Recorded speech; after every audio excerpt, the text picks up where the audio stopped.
and welcome to the week. This is Pooja Biraia, and today I am here with scientists from IIT Bombay. We have Professor Tabish Nawaz, who's an assistant professor, and Saumya Agarwal, who's a PhD student, and we are here in the Department of Environmental Science and Engineering. Welcome to the week, scientists, Thank and today we are here to discuss a very innovative research that they are doing. They are trying to build, and they have actually successfully built air purifiers or air filters from food waste. At a time when air pollution, the issue of air pollution is so much in news, and we are all facing pollution not just in Bombay, in Delhi, and across India. This particular innovation comes to the rescue. So let us ask them how they've really gone about it. And let's start with you, Saumya Agarwal. Tell us about the project and how did you come about with it? And then we will move on to you, sir. So, hello Pooja. Thank you for introducing me and my professor. So, as you have been told us that we are working on air pollution and we are trying to develop from food waste. So, that is one of our USP of our product, that we are trying to solve the problem in a very sustainable and eco-friendly manner. There, there are already HEPA filters available in the market, but those are non-biodegradable and those are not eco-friendly. They will just end up in landfills and will increase the carbon footprint. Right. But the product that we have developed, it's sustainable and it's eco-friendly because we have developed it from food waste. Professor Nawaz, tell me, how did this idea come about? What led you to think of something like this, that we needed to make filters, air filters from food waste? So idea basically came during COVID lockdown, Yeah. and we were witnessing overwhelming number of face masks, and those were I searched, they were of polypropylene mostly, Right. which are non-biodegradable in nature. So I was first thinking to make a biodegradable face mask, Yeah. which is more immediately used by large number of population.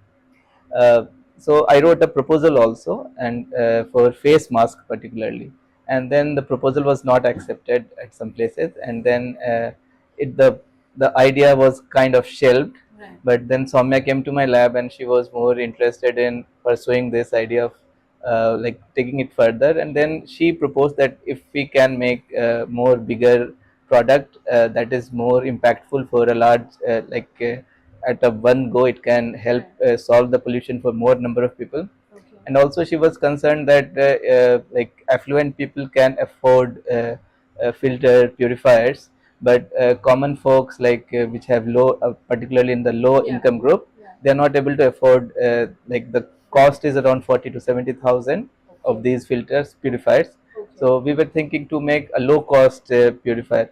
So we were exploring the material that leads to the cost. So air filters are one of the key components that adds to the cost to this HEPA filter particularly. Okay. So we thought of making purifiers from waste material. We wanted to solve the problem like in a two way. Like one, it will solve the problem of food waste generation, that it itself requires handling, and then it will also solve the creation of another waste, that is filters, which after its end life, it typically ends up in the landfill. So we were thinking to kind of solve two pronged problem of solid waste and also the problem of air pollution. So idea is to make it as cheap as possible. So starting with the raw material, it is like it is a waste. So we were thinking that it will bring down the cost. Then we tried with our technical aspect of this, in what best way we can make filters out of that. And so nanofibers, we thought of that it has high specific surface area due to its nanometer size range. Yeah. So we thought of making it in a nanofiber format. And based on our literature review also, we noticed that research has been done in this regard. People have explored nanofibers. Maybe Soumya can add more on Right. that. Yes, that as well as tell us about the commercial applicability of this. What was there in your mind? Like he said that how normal people, it's because these are expensive, as you said, between rupees 40,000 to Yeah. 70,000 per piece. Per, Per filter. per It's unit. complete air Per unit. purifier unit. One Yeah. unit. For Yeah. one unit, One right? unit. Which is quite expensive. Expensive for a Yeah. low income group of people, or you can say a Yes. low middle class families. Yes. Higher up middle class family can even afford. but a lower or middle class family can't afford. Right. So Yeah. that was one of the objective. Yeah. Yeah. Yeah. And Yeah. So that's what. How did you try to, this concept of using food waste? Hmm. You know, how will it help the average person? Hmm. Use these units.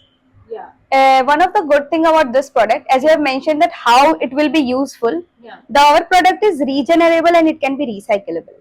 Recyclable. Okay. We can regenerate our nanofibers up to 3 cycles. Even we have tried for the 4th cycle, but the fiber was getting deteriorated a bit. Can you explain that in a little more detail? Like, how Yeah. did you try to what Recycle. does the regeneration mean? So Yeah. Yeah. viewers. As I've mentioned, regeneration is something you can say in that way.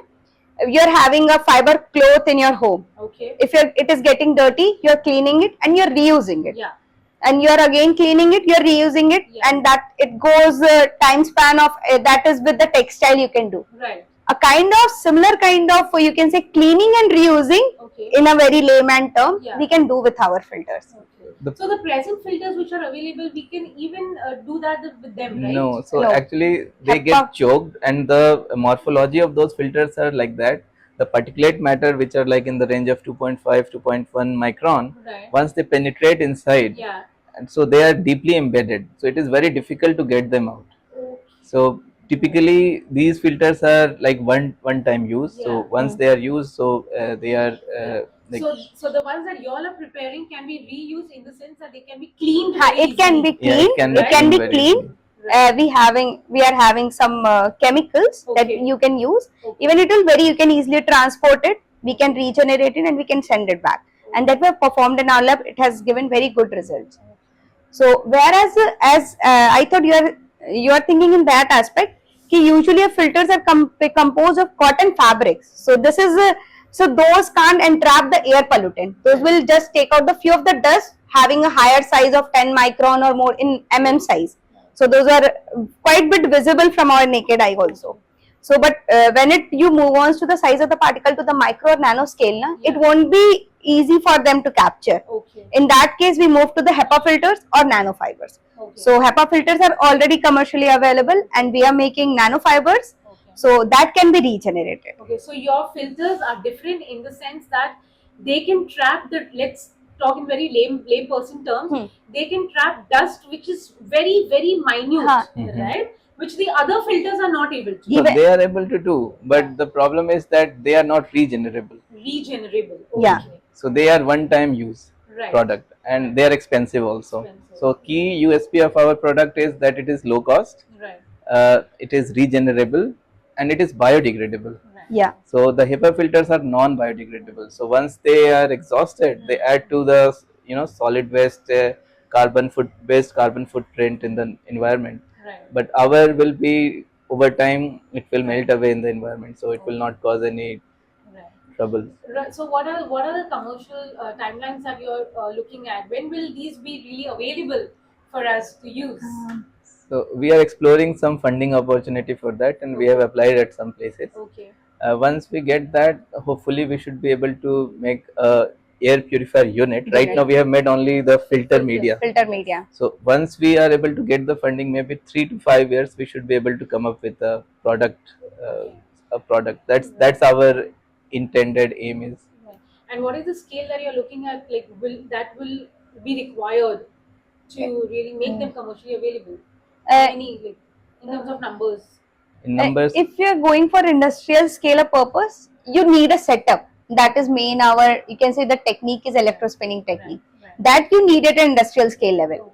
So once if you are getting a funding, you can plan that setup. So it can be it can be easily available. But yeah, setting that electrospinning or the complete extraction process is itself I won't say it's cost effective, but initial investment will be required. Now, in the West, is something like this being done across in the world somewhere? Have you all?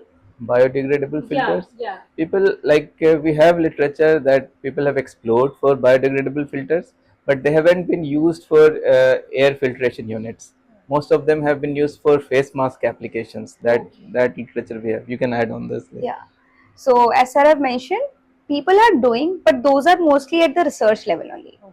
And the material that we have explored is also very new. No one has made with our of material, and The biodegradability is also a challenge for them. As the material is also new, it's uh, I think one or two literature you will find about regeneration also. Our material is something we have got it regenerated up to 3 to 4 cycles. That is also new, and we are looking for a long term aspect. It means we are looking to develop a final product. So that I haven't. I think might be, but I have not got such kind of literature till now. Right. Yeah. Okay. On that note, scientists, thank you so much for joining in the week. Thank This you. is, as you've seen, this is a fantastic, fantastic idea here, right here, which will see the light, at the end of the tunnel. Maybe in about 3 to 4 years' time, that is what they are thinking. And it'll be, once it's there in commercially available, it'll be economical, it'll be environmentally sustainable, and that in itself is what makes it very distinct and very crucial for the kind of air pollution problems we are facing today. Thank you. Thank you Thank Thank once you. you. again. Thank you, Thank you Pooja. for Thank you, hosting David. us.